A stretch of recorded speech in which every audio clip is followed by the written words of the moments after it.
आज का टॉपिक है भाई हाइपरटेंशन इन प्रेगनेंसी। भाई प्रेगनेंसी में हाइपरटेंशन है, तो अब पहला इसका एक बार क्राइटेरिया ही देख लें भाई। सबसे पहला भाई, अब कब बोलते हैं आपा, अगर बीपी जो होगा वो 140 से और भाई में systolic 140 diastolic 90 M H G से ज़्यादा हुआ 2 टाइम 4 आवर के अपार्ट में, तो इसको बोल देंगे आपा हाइपरटेंशन इन प्रेगनेंसी, प्रेगनेंसी के दौरान। या फिर 160 बाई में 110 से एम एच जी से ज़्यादा हुआ 2 टाइम कितने 15 मिनट के अपार्ट, 15 मिनट के डिफरेंट में, तो इसको भी पापा बोलेंगे भाई बीपी ज़्यादा है, हाइपरटेंशन है प्रेगनेंसी में। एक तो आपने बीपी चेक कर लिया। दूसरा आप क्या चेक करते हैं हाइपरटेंसिव के पेशेंट्स में प्रेगनेंसी में? प्रोटीन यूरिया, कि भाई यूरिन में प्रोटीन का लेवल। तो आगे इस ये कौन सा इस किससे चेक करते हैं? ये करते हैं आप डिप स्टिक टेस्ट से, ठीक है। तो डिप स्टिक टेस्ट में अगर जो प्रोटीन यूरिया है वो एक से ज़्यादा हो मार्किंग के हिसाब से, डिप स्टिक टेस्ट में जो होगा वो +1 मार रखा हो। अब इसमें देख कैसे, एक तो क्या क्या आ सकता है इसमें, एक तो इसमें आ गया भाई तेरा यूरिन में प्रोटीन जो होगा वो, आप यूरिन का क्रेटिनिन देखेंगे उससे इतनी रेशो में होना चाहिए, 0.3 से या 3 से ज़्यादा रेशो होनी चाहिए। दूसरा आप क्या देख लेंगे अपने 24 आवर का प्रोटीन एक्सक्रीशन देख लेंगे कि भाई 24 आवर में कितना अगर 300 या 300 मिलीग्राम से ज़्यादा है तो इसको भी आप क्या लेंगे प्रोटीन यूरिया। और प्रोटीन यूरिया किसकी वजह से? हाइपरटेंसिव इन प्रेगनेंसी की वजह से। अगला भाई कैटेगरी बनाई गई है किसकी? जो हाइपरटेंशन है प्रेगनेंसी में उसकी कैटेगरी बनाई गई है, क्लासिफिकेशंस, मतलब उसकी क्लासिफिकेशंस क्या है। तो सबसे पहला ये आती हैं फर्स्ट क्लासिफिकेशन, सेकंड क्लासिफिकेशन या category first, category second, category third और कैटेगरी 4। तो सबसे पहला आ गया कि भाई क्या हो गया? Pre eclampsia. आगे पढ़ेंगे भाई प्री एक्लेम्सिया क्या होता है। कैटेगरी 2 में तेरा क्या आ गया? गेस्टेशनल हाइपरटेंशन, कि भाई प्रेगनेंसी में हाइपरटेंशन है। अगला क्या होगा? क्रोनिक हाइपरटेंशन, उसका मतलब प्रेगनेंसी से पहले ही उसका हाइपरटेंसिव पेशेंट है वो। दूसरा chronic hypertension, hypertension with super imposed pre eclampsia, कि उसका क्रोनिक क्या है, हाइपरटेंसिव है वो पहले से ही, मगर उस हाइपरटेंशन होने के बावजूद भी उसमें क्या आ गया? और प्री एक्लेम्सिया आ गया, और ज़्यादा बीपी बढ़ गया, और प्री एक्लेम्सिक सिम्टम्स आ गए, प्रोटीनूरिया वगैरह, जो हम आगे पढ़ेंगे भाई प्री एक्लेम्सिया क्या होता है। तो ये एक हमारी कैटेगरी होगी, प्री एक्लेम्सिया, फिर गेस्टेशनल, फिर क्रोनिक के ऊपर सुपर इम्पोज्ड। अब इसमें देख लेते हैं भाई, हम आगे चीज़ पढ़ेंगे कि sign of end organ damage, कि एंड ऑर्गन डैमेज होगा उसके साइन क्या क्या होंगे। तो इनमें से कोई भी एनी वन, कोई भी एक दिख गया हमने तो इसका मतलब क्या? उसका एंड ऑर्गन्स डैमेज है। अगर प्लेटलेट्स 1 लाख से कम है, लीवर है उसका एंजाइम है लीवर्स के वो 2 से नॉर्मल है उससे दुगने हैं, प्लस में एपिगैस्ट्रिक पेन है, ठीक है, एपिगैस्ट्रिक क्वाड्रेंट में पेन है उसके। तीसरा सीरम क्रेटिनिन जो है वो 1.1 ग्राम पर डेसीलीटर से ज़्यादा है, या इतना या इससे ज़्यादा है। क्रेटिन हो गया, लीवर एंजाइम हो गया, प्लेटलेट्स हो गया। अब देखते हैं चौथा, उसमें पल्मोनरी एडिमा है, या पांचवा उसका क्या है? विजुअल सिम्टम्स में कोई दिक्कत आ रखी है, देखने में या हेडेक, ये सिम्टम्स है। तो इनमें से कोई भी एक दिख गया तो आप बोलेंगे उसका एंड ऑर्गन डैमेज है, कि चांस ही ज़्यादा हो रखे हैं भाई, है एंड ऑर्गन डैमेज होने का चांस है। अब उसके बाद तेरा आगे आ जाता है, अब देखते हैं अब हमारे पास पेशेंट आती है, उसका बीपी हमको 140/90 सिस्टोलिक डायस्टोलिक, इससे ज़्यादा मिलता हमने, या ये या इससे ज़्यादा। तो हम 2 सिनारियो हो सकते हैं। अगर पेशेंट 20 वीक से पहले आई है और इसमें इसका बीपी इतना इससे ज़्यादा है, 140/90 से ज़्यादा है, तो इसको बोलेंगे आप क्रोनिक हाइपरटेंशन। ये क्या है कि ये है उसके पहले से है, प्रेगनेंसी से पहले उसका हाइपरटेंसिव की क्या है कंडीशन है। अब इस या जो होगी या प्रेगनेंसी के बाद भी हाइपरटेंसिव कंटिन्यू करेगी, ये जो है प्रेगनेंसी के बाद हाइपरटेंसिव क्या करेगी? कंटिन्यू करेगी, कम नहीं होगी। अब हमारे पास एक पेशेंट है, उसके 20 वीक के बाद से स्टार्ट हुई है क्या? हाइपरटेंसिव, ठीक है। तो इसको बोलेंगे आपका क्या, प्रेगनेंसी इंड्यूस्ड हाइपरटेंशन, प्रेगनेंसी की वजह से आप आ गए हाइपरटेंशन हुई है, ठीक है। तो मगर इसका क्या होता है, इसका बीपी जो होगा वो नॉर्मल हो जाता है, क्या हो जाता है, नॉर्मल हो जाता है after delivery with in 12 weeks, 12 weeks के अंदर अंदर इसका बीपी नॉर्मल हो जाता है। अब इसमें भी दो आते हैं भाई, प्रेगनेंसी में इंड्यूस हाइपरटेंशन में दो हम हमने डिवाइड करा है। एक तो क्या होगा तेरा गेस्टेशनल हाइपरटेंशन, नॉर्मल हाइपरटेंसिव है तो उसको क्या बोलेंगे आप, गेस्टेशनल हाइपरटेंसिव। दूसरा बोलेंगे प्री एक्लेम्सिया। तो गेस्टेशनल हाइपरटेंसिव वो होती हैं जो जिनमें प्रोटीनूरिया, यूरिन के अंदर प्रोटीन, या एंड ऑर्गन साइन, या एंड ऑर्गन डैमेज, डैमेज मतलब उसके साइन, ये कुछ भी नहीं दिख रहा हमने, ओनली हाइपरटेंसिव है प्रेगनेंसी में, तो इसको बोलेंगे गेस्टेशन हाइपरटेंशन नॉर्मली। मगर प्रोटीनूरिया भी प्रेजेंट है और अपना एंड ये भी देखने को मिल सकते हैं इसमें, इनमें से कुछ भी प्रेजेंट है तो आप क्या बोलेंगे, प्री एक्लेम्सिया। अब प्री एक्लेम्सिया भी दो तरह के हो सकते हैं भाई, चाहे तो pre eclampsia without severe symptoms और प्री एक्लेम्सिया विद सीवियर। तो अगर एंड ऑर्गन डैमेज है,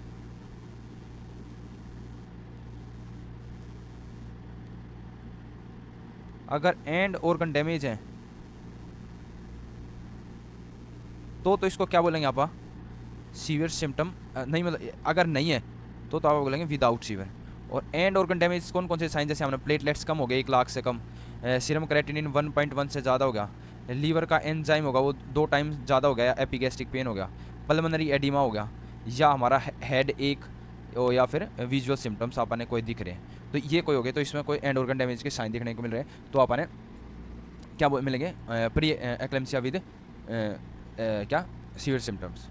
अब प्री एक्लेम्सिक है कोई, प्री एक्लेम्सिक में क्या आ गया उसके साथ, प्री एक्लेम्सिया के साथ उसके क्या आ गया, जनरलाइज टोनिक क्लोनिक सीजर्स आ गए, सीजर्स भी आ गए प्रेगनेंसी में। तो अब इस कंडीशन को क्या बोल देंगे, ये हो जाएगी एक्लेम्सिया, प्री एक्लेम्सिया। एक्लेम्सिया से पहले ही कंडीशन है जिसमें जनरलाइज टोनिक क्लोनिक सीजर नहीं है, सीवियरिटी में और ज़्यादा सीवियरिटी बढ़ गई प्री एक्लेम्सिया में। पहला तो सीवियरिटी आ गई कि एंड ऑर्गन डैमेज के साइन प्रेजेंट है, उसके बाद और ज़्यादा सीवियरिटी बढ़ गई, जनरलाइज टोनिक क्लोनिक सीजर है, तो इस मापा ने क्या बोल देंगे, इसको एक्लेम्सिया बोल देंगे भाई, एक्लेम्सिया। तो ये तो हमारी हो गई भाई क्या कौन कौन सी चीज़ हो गई हमारी, एक्लेम्सिया हो गई, गेस्टेशनल होगी, और क्रोनिक, क्रोनिक तो हमने पढ़ ली भाई क्या होता है कि पहले से जो हाइपरटेंसिव उसको क्रोनिक बोल देंगे। अब हम देखते हैं भाई अगला क्या है, अगला हमारा chronic hypertensive with super imposed, क्या होगा, हाइपर जो क्रोनिक हाइपरटेंशन था उसके ऊपर सुपर इम्पोज्ड क्या होगा, उसके ऊपर सुपर इम्पोज्ड होगा प्री एक्लेम्सिया। तो इसका मतलब आपने क्या लगा, क्या कहना चाह रही है कि मतलब एक क्रोनिक पेशेंट है, क्रोनिक हाइपरटेंसिव की पेशेंट है, उसमें क्या हुआ सडनली एक एकदम से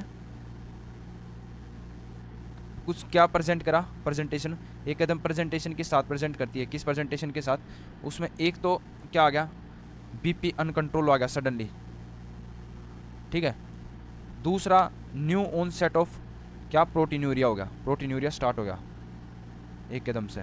और अगला एंड ऑर्गन डैमेज के साइन आ गए, ठीक है। तो ये 3 चीज़ें आ गई हमारे पास सडनली, तो किसके ऊपर, क्रोनिक हाइपरटेंसिव पेशेंट के ऊपर, तो क्या बोलेंगे आप, chronic hypertension with super imposed pre eclampsia. तो ये हो गया हमारे भाई जो आपने क्लासिफिकेशन करी थी, कितने तरह के, चारों तरह के हमने ये पढ़ लिए।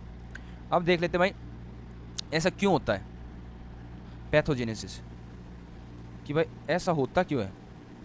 तो हमको भाई पता है ये भाई प्लेसेंटा की लेयर है, इस तरफ मान ले फिटस है, और ये है अपना मैटरनल, मैटरनल में डायरेक्टली ब्लड सप्लाई होती है, फिर बैरियर होते हैं वो क्रिप्टोब्लास्ट, क्रिप्टोट्रोफोब्लास्ट, काइटोट्रोफोब्लास्ट और मैटरनल एंडोथीलियम, ये 3 लेयर होंगी फिर यहाँ पे। और जब ये 3 लेयर हैं इनका बैरियर होगा, वो क्या होगा, वो बैरियर होगा अपना मतलब इसका प्लेसेंटा का, प्लेसेंटा में ये 3 बैरियर होगा, जब जाकर ब्लड मिलेगा, किसका ब्लड मिलेगा, फिटस का।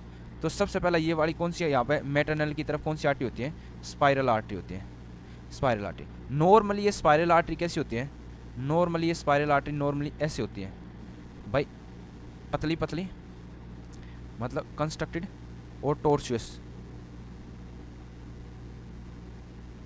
मतलब क्या होगा इनके अंदर, क्या क्या होगा, एक तो ये टॉर्चुअस होंगे हैं, दूसरा इनमें हाई रेजिस्टेंस होगा, ठीक है। तो ये नॉर्मली ये प्रेजेंट होती हैं। फिर क्या होता है, फिर इसमें क्या, इसको क्या बोलते हैं इस चीज़ को, इसको बोलते हैं आप वेस्कुलर रीमॉडलिंग। जो वेस्कुलर है वो उसकी रीमॉडलिंग होगी। तो रीमॉडलिंग होगी तो क्या होता है, जो यहाँ के ये ट्रोफोब्लास्ट है यहाँ पे अपने सिनकाइटोट्रोफोब्लास्ट और साइटोट्रोफोब्लास्ट। तो सिनकाइटो तो हमको पता है भाई वो क्या करवाते हैं, अपना हार्मोन्स का काम करते हैं, मगर इनमें से ये सिनकाइटोट्रोफोब्लास्ट कौन से, अब इनको हम यहाँ देख लेते हैं। ये स्पाइरल आर्टरी है यहाँ पे, है ना।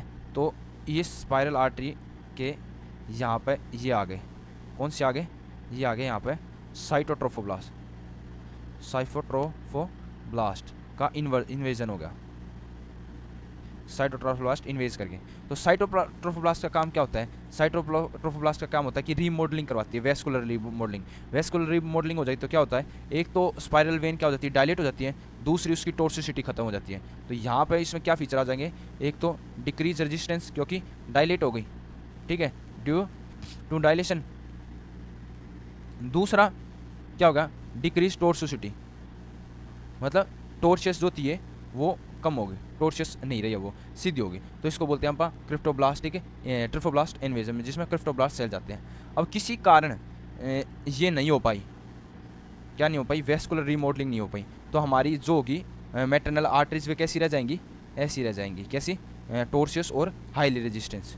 तो ये कोज होगा जिसकी वजह से क्या होगा भाई, क्या होगा, अपने प्रेगनेंसी में हाइपरटेंशन देखने को मिलेगा। तो अब इसकी वजह से अब ये वेस्कुलर रीमॉडलिंग नहीं होती है, तो इस पर इफेक्ट क्या क्या पड़ेगा भाई, फिटस पे क्या इफेक्ट पड़ेगा, मैटरनल पे क्या इफेक्ट पड़ेगा, और प्लेसेंटा से क्या इफेक्ट पड़ेगा। भाई फिटस पे क्या होगा, टॉर्शियस रहूँगी तो डिक्रीज ब्लड कम जाएगा, ब्लड फ्लो कम हो जाएगा, ब्लड फ्लो कम होगा तो नॉर्मल बात है, इंट्रायूट्राइन ग्रोथ रिस्ट्रिक्शन हो जाएगी। और दूसरा भाई ब्लड ही कम जाओगा तो जीएफआर भी कम होगी, रीनल तक भी कम जाओगा, रीनल तक कम जाओगा तो नॉर्मल बात है, टॉयलेट भी कम हो जाएगा, टॉयलेट भी कम होगा तो क्या होगा, ओलिगोहाइड्रोमिनोज, ठीक है, ओलिगोहाइड्रोमिनोज हो जाएगा। तो क्या क्या फिटस में क्या दिक्कत मिलेगी, इंट्रायूट्राइन ग्रोथ रिस्ट्रिक्शन और दूसरा पोलीहाइड्रोमिनोज। तो ये तो अपने किस में देखने को मिले, फिटस में। अब देख लेते हैं भाई मदर के अंदर, मदर के अंदर क्या क्या दिक्कत मिलेगी। सबसे पहला क्या होगा इसमें, सबसे पहला तो ये सिम्टम्स किसकी वजह से देखने को मिलेंगे, ये देखने को मिलेंगे अपन क्योंकि मदर में क्या है, प्रेगनेंसी इंड्यूस हाइपरटेंशन होगी, हाइपरटेंसिव में। तो जिसकी वजह से क्या क्या सिम्टम देखने को मिलेंगे, सबसे पहला रेटिना में क्या होगा, वेसोस्पाज्म की वजह से हाइपरटेंसिव इंड्यूस रेटिनोपैथी हो जाएगी, रेटिनल डीअटैचमेंट हो सकती है फिर इससे, जिससे इसमें क्या बोलते हैं इसको, रिवर्सिबल, वापिस होने वाला, रिवर्सिबल एमरोसिस कि एक कदम दिखना बंद हो गया मगर वो ठीक भी हो सकता है, रिवर्सिबल है, ठीक हो जाएगा, ठीक है। रेटिना में ये दिक्कत आई। दूसरा लीवर में क्या होगा, लीवर में क्या हो जाएगा, स्ट्रेचिंग ऑफ, ज़्यादा फ्लो बढ़ेगा, हाइपरटेंसिव ज़्यादा होगा तो लीवर में क्या होगा, स्ट्रेचिंग हो जाएगी। जो ग्लिसन कैप्सूल है, चारों तरफ जो कवरिंग है हमारे लीवर की जो है ग्लिसन कैप्सूल, उसकी स्ट्रेचिंग होगी। और इसमें फिर क्या होगा, ये किससे, ये सेंसेशन होती है इस पर, तो सेंसेशन होती है तो ये स्ट्रेच होगी तो पेन होगा। तो राइट कहाँ पे पेन होगा, पेन होगा राइट हाइपोकॉन्ड्रियम रीजन में, ये हमारा लीवर का होगा। अगला, इसलिए लीवर के एंजाइम वगैरह भी बढ़ जाएंगे यहाँ पे। तो ये आप एंड ऑर्गन डैमेज बोलते हैं कि लीवर के एंजाइम बन गए, रेटिना में दिक्कत आ गई तो उसको विजुअल इंपेयरमेंट आ गई, ठीक है। तो आपने 2 एंड ऑर्गन डैमेज की देख ली कि भाई हाइपरटेंसिव की वजह से प्रेगनेंसी में। अगला हीमेटोलॉजिकल होगा तो इसमें क्या देखने को मिल सकता है अपन, बीपी की वजह से माइक्रो एंजियोपैथिक हीमोलाइसिस देखने को मिल सकती है, छोटी छोटी ब्लड वेसल्स में क्लोट बन गए। तो जो फिर ये क्या होगा कि जो आरबीसी पास करेंगे यहाँ से इस क्लोट के ऊपर से, तो इन आरबीसी को लाइस करेगा, ये तोड़ेगा। तो एक तो जगह जगह इतने ज़्यादा क्लोट बन गए तो क्या होगा, प्लेटलेट्स काउंट कम हो जाएगा। इसलिए अपन ने क्या प्रेगनेंसी इंडूस हाइपरटेंशन में क्या देखने को मिलेगा, प्लेटलेट्स का काउंट, एंड ऑर्गन डैमेज में प्लेटलेट्स का काउंट देखने को कम मिलेगा। दूसरा अपन ने क्या देखने को मिलेगा, माइक्रो क्या बोला गया, माइक्रो क्या बोला गया, यहाँ से जो आरबीसी इधर से इधर आओगे थ्रो इस क्लोट की वजह से क्या होगा, माइक्रो एंजियोपैथिक मतलब छोटी ब्लड वेसल्स में हिमोलाइसिस होगा। तो ये अपन ने देखने को मिलेगा, ये होगा हिमोलाइसिस में। अगला आ गया अपना तीसरे के बाद चौथा आ गया अपना किडनी। किडनी में क्या होगा, जीएफआर कम हो जाता है, जीएफआर कम हो जाएगा। तो जीएफआर कम होगा तो सीरम के अंदर यूरिन, क्रेटिनिन, यूरिक एसिड का लेवल क्या होगा, इंक्रीज हो जाएगा। तो नॉर्मली तो ये सब लेवल प्रेगनेंसी में जो फिजियोलॉजी चेंज होती है, नॉर्मली ये लेवल डिक्रीज हो जाते हैं प्रेगनेंसी के दौरान, मगर यहाँ पे क्या होगा, जीएफआर कम होने की वजह से क्या होगा, बढ़ जाएगा। इसलिए क्रेटिनिन अपन हाई देखने को मिलेगा 1.1 से। तो एंड ऑर्गन डैमेज का साइन। फिर अगला पांचवा कौन सा हमने देखने को मिलेगा, ब्रेन। तो ब्रेन के बारे में और हम अच्छे से देखेंगे अभी तो, मगर इसमें इतना देख लेते हैं भाई, हाइपोक्सिया हो जाएगा, ब्रेन में हाइपोक्सिया हो जाता है, जिसकी वजह से फिर क्या आ जाते हैं, सीजर्स वगैरह आ जाते हैं। तो ये अभी हम और अच्छे से देखेंगे प्लेसेंटा की वजह से। तो भाई प्लेसेंटा में क्या क्या होंगे, तो प्लेसेंटा में दो चीज़ होंगी भाई। एक तो क्या होगा, जो वेसो कॉन्स्ट्रिक्शन वाली चीज़ थी वे बढ़ जाएंगी और डिक्रीज हो जाएंगी वेसो डायलेशन वाली चीज़। जो वेसो डायलेशन, जैसे वेसो कॉन्स्ट्रिक्शन कौन कौन सा करवाता, endoglin, soluble FMS like tyrosine kinase 1। तो ये सब चीज़ क्या होगी, बढ़ जाएंगी, मतलब जो वेसो कॉन्स्ट्रिक्शन करवाती है। और जो वेसो डायलेशन करवाती है वो चीज़ कम हो जाती है, जैसे VEGF vascular endothelium growth factor हो गया, प्लेसेंटल ग्रोथ फैक्टर हो गया, ये चीज़ उसमें कम हो जाती है। और तीसरी चीज़ क्या निकलती है यहाँ से, ये रिलीज़ करता है भाई साइटोकाइंस। कौन से, इन्फ्लेमेटरी प्लस साइटोकाइंस अपने। तो अब इसकी वजह से ये फिर सब साइटोकाइंस वगैरह ये क्या जाएंगे, ये जाएंगे अपने मदर के सर्कुलेशन में, ठीक है। अब ये मदर के सर्कुलेशन में जाएंगे।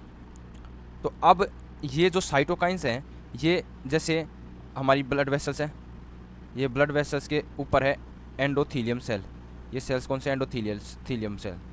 तो एंडोथीलियम सेल्स को क्या करते हैं, ये डैमेज करते हैं। ये जो साइटोकाइंस रिलीज हुए मैटरनल सर्कुलेशन में आए तो वो इनको डैमेज करेंगे।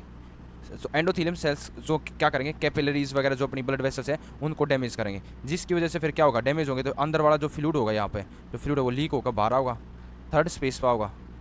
थर्ड स्पेस में होगा तो क्या होगा, अपन एडिमा देखने को मिलेगा। क्या देखने को मिलेगा, एडिमा। तो एडिमा कहाँ पे देखने को मिल सकता है, वही फिर कहाँ पे जो अपन पल्मोनरी एडिमा देखने को मिल सकता है आपके, सेरिबेलर एडिमा देखने को मिल सकता है अपने।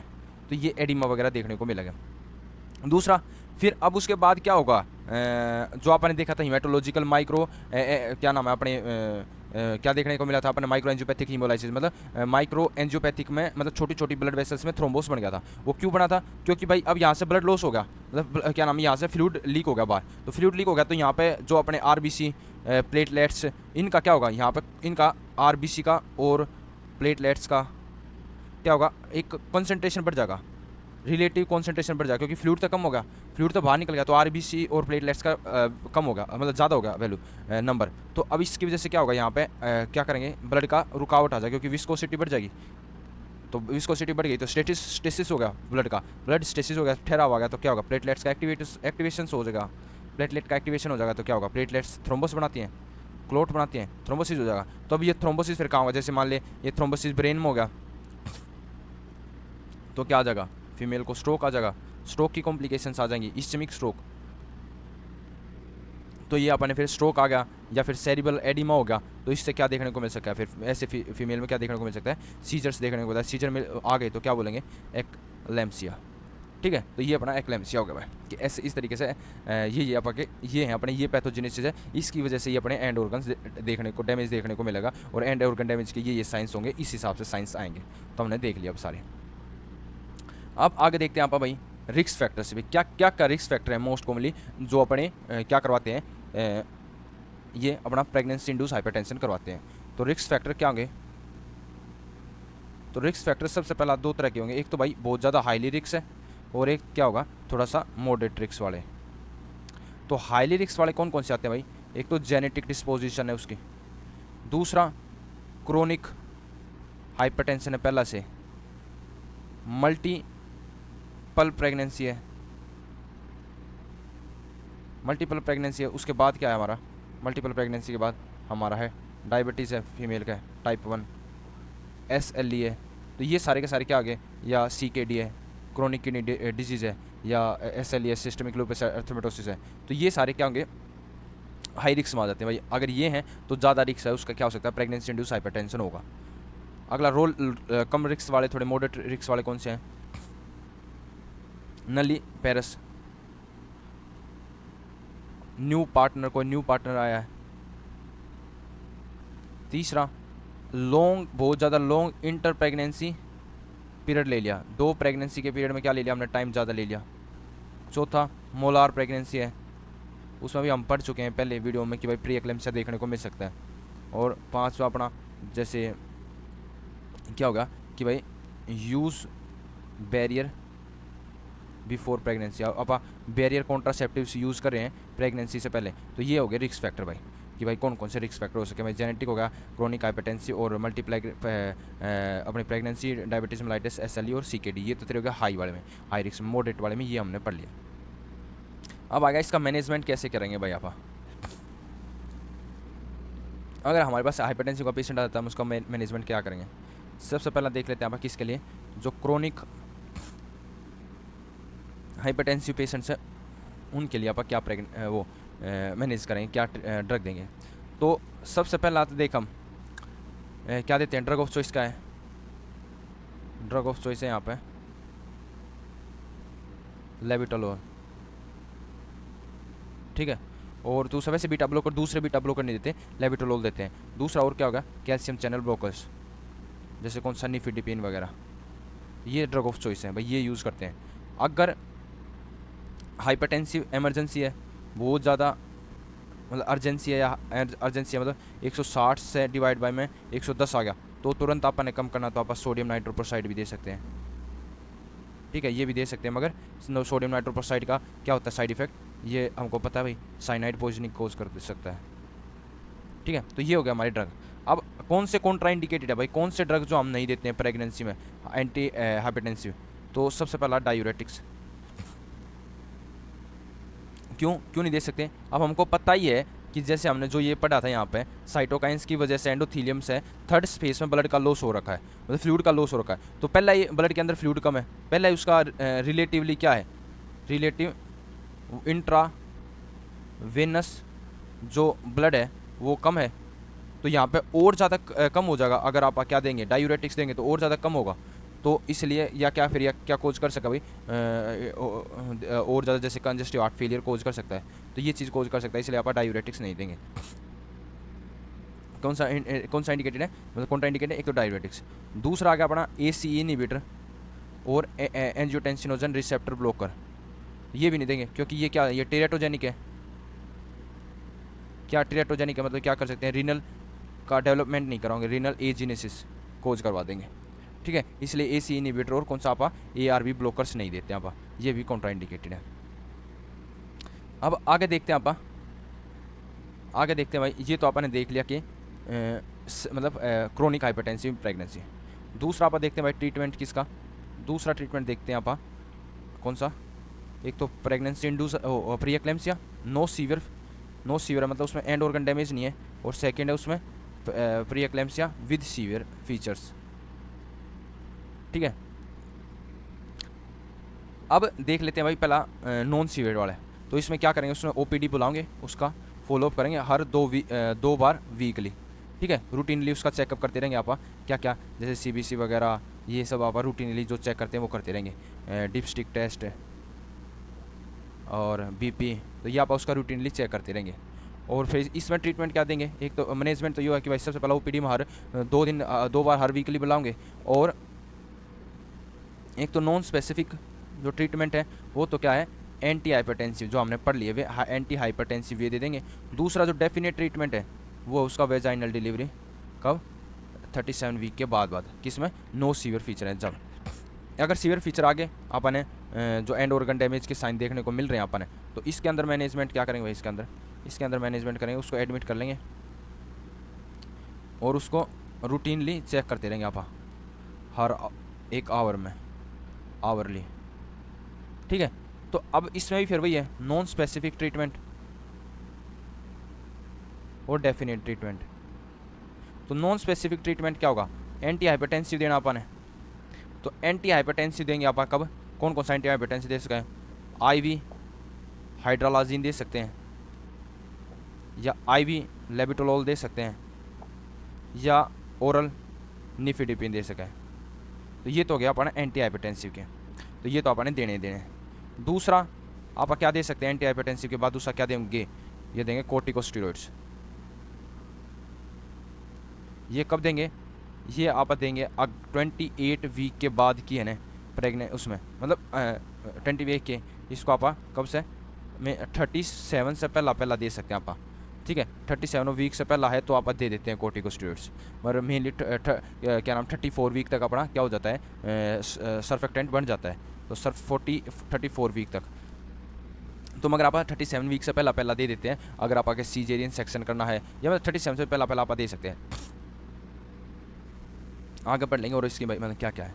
तो मैग्नीशियम सल्फेट भी देते हैं आप। मैग्नीशियम सल्फेट क्या है, यहाँ पे तो अपना क्या काम करवाता है, मैग्नीशियम सल्फेट मेटर्नल के हेल्प करवाता है, क्या करवाता है, सीजर के लिए प्रोफिलैक्टिक ड्रग ऑफ चॉइस है, सीजर्स के लिए, सीजर्स को आने से रोकता है, उसके प्रोफिलैक्सिस में देते हैं। तो कोर्टिकोस्टेरॉइड दे दिया, मैग्नीशियम सल्फेट दे दिया, और एंटी हाइपरटेंसिव। और डेफिनेटिव क्या ट्रीटमेंट देंगे, अगर 34 वीक से ज़्यादा है तो उसका इमीडिएटली डिलीवरी कर दो।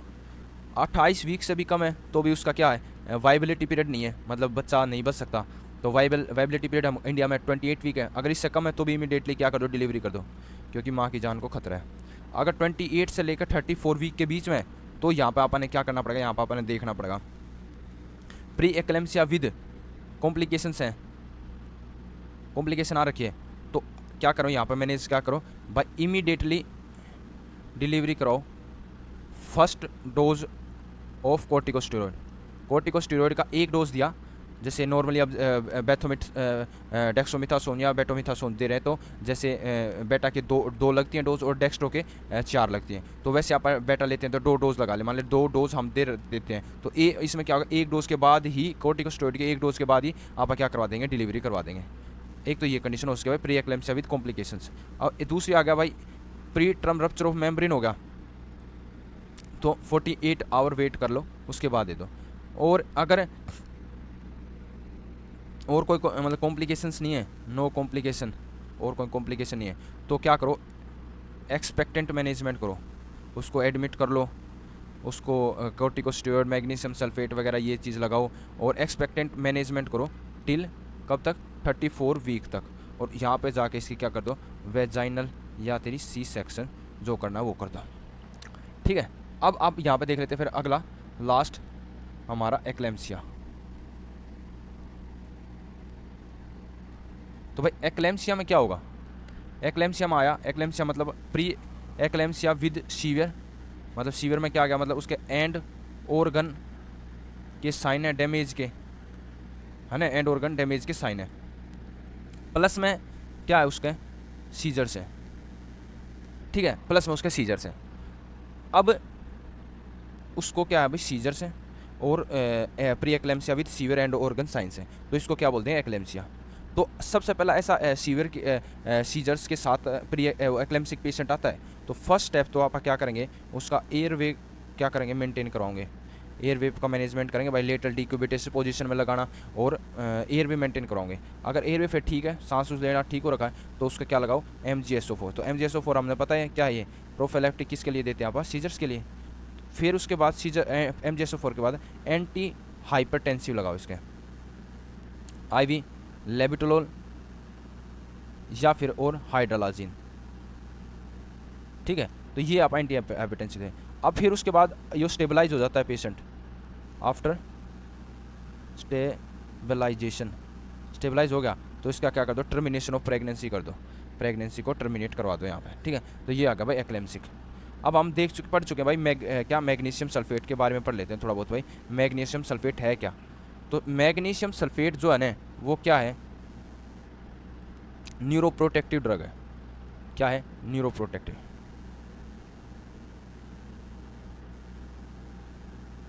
कि भाई न्यूरो प्रोटेक्शन का काम करता है, मतलब मेनली किस में देते हैं आप, प्री एक्लेम्सिक पेशेंट, एक्लेम्सिक पेशेंट में, प्री एक्लेम्सिक पेशेंट में देते हैं क्या, प्री एक्लेम्सिक में क्या किस लिए देते हैं, प्रोफाइलैक्टिक सीजर्स के लिए, तो भाई सीजर्स को रोकने के लिए, कि सीजर से पहला प्रोफिलैक्सिस में दे देते हैं कि भाई सीजर्स नाम है, ठीक है। अभी मैकेनिज्म ऑफ एक्शन क्या है इसका, भाई कैसे काम करता है, तो ये है भाई सेंट्रली एक्टिंग। सेंट्रली एक्टिंग क्या करता है, ब्लॉक करता है, किसको ब्लॉक करता है, NMDA रिसेप्टर को, ब्रेन के अंदर, इन ब्रेन में NMDA रिसेप्टर को ब्लॉक कर देगा। दूसरा क्या करेगा, स्टेबलाइज करेगा। एक तो भाई NMDA रिसेप्टर ब्लॉक कर दिया तो क्या होगा, स्टिमुलेशन कम हो जाएगा, मतलब स्टिमुलेशन डिक्रीज हो जाएगा, जिससे क्या होगा, एक्साइटेटरी एक्टिविटी डिक्रीज हो जाएगी, मतलब सीजर वगैरह के कम हो जाएंगे चांस।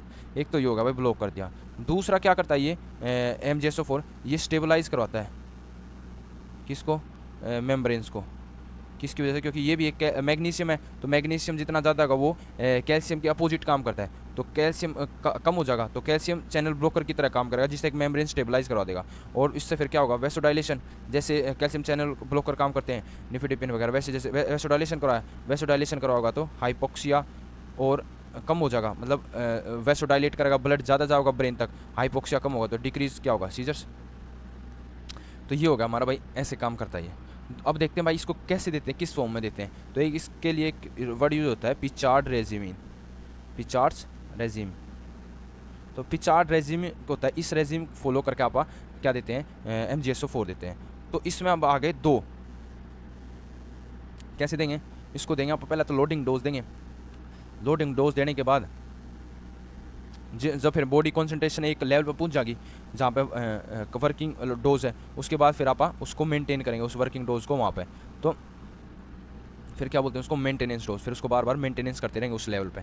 तो मैं इसको कैसे देंगे आप, IM प्लस में IV।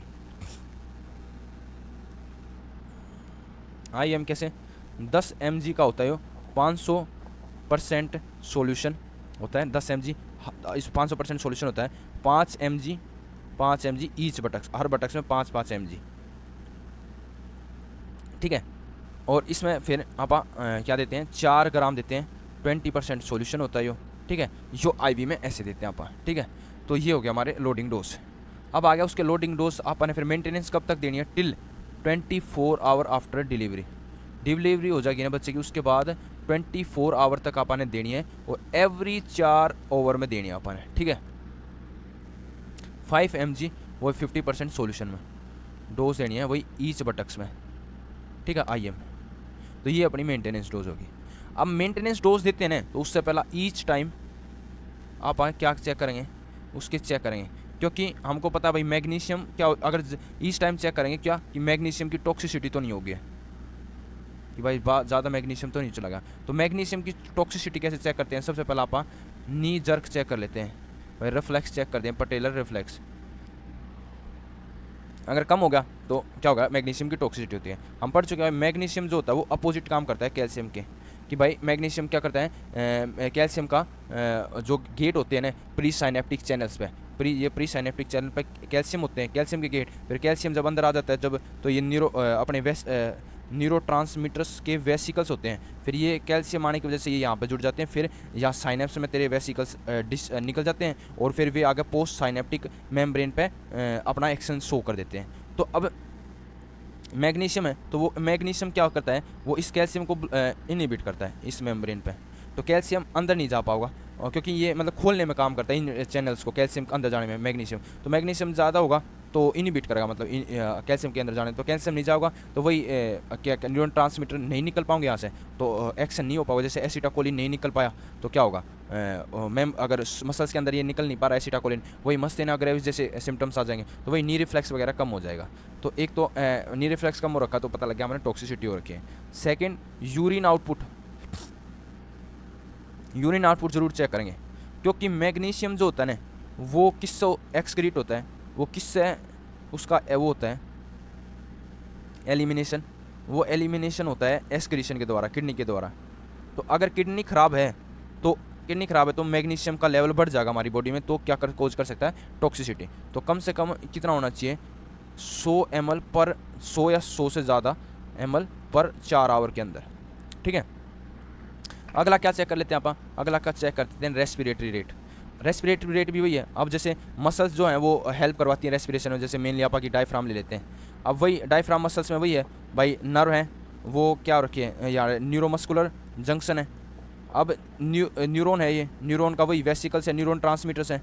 न्यूरॉन ट्रांसमीटर जब कैल्शियम अंदर आ जाएगा तो इससे जुड़ जाएगा, फिर ये क्या न्यूरॉन ट्रांसमीटर बाहर आ जाएगा साइनेप्स में, और बाद में जाकर ये किससे वो हो जाएगा स्टिमुलेट कर देगा अपना डायफ्राम में, इस डायफ्राम में, और उसके बाद फिर क्या होता रहेगा रेस्पिरेशन होता रहेगा। अगर यहाँ पापा ने ये ब्लॉक कर दिया, कैल्शियम अंदर नहीं आ पाया, तो इसके न्यूरॉन ट्रांसमीटर बाहर नहीं होंगे, न्यूरॉन ट्रांसमीटर बाहर नहीं होंगे तो क्या होगा डायफ्राम काम नहीं करेगा, डायफ्राम काम नहीं करेगा तो रेस्पिरेटरी रेट कम हो जाएगा। तो ब्रीदिंग कम से कम कितनी से 12 पर मिनट से ज़्यादा होनी चाहिए। ठीक है, अब ये अपन देख लिया तो हमने पता लगा कि भाई क्या हो गया मैग्नीशियम की टॉक्सिसिटी हो गई। मैग्नीशियम की टॉक्सिसिटी होगी तो एंटीडोट क्या देंगे आप, क्या ट्रीटमेंट देंगे, उसको देंगे आप IV, चाहे तो कैल्शियम ग्लूकानोनेट, क्योंकि कैल्शियम कम हो रखा है तो उसको कैल्शियम बढ़ा देंगे आप, कैल्शियम ग्लूकानेट या कैल्शियम क्लोराइड।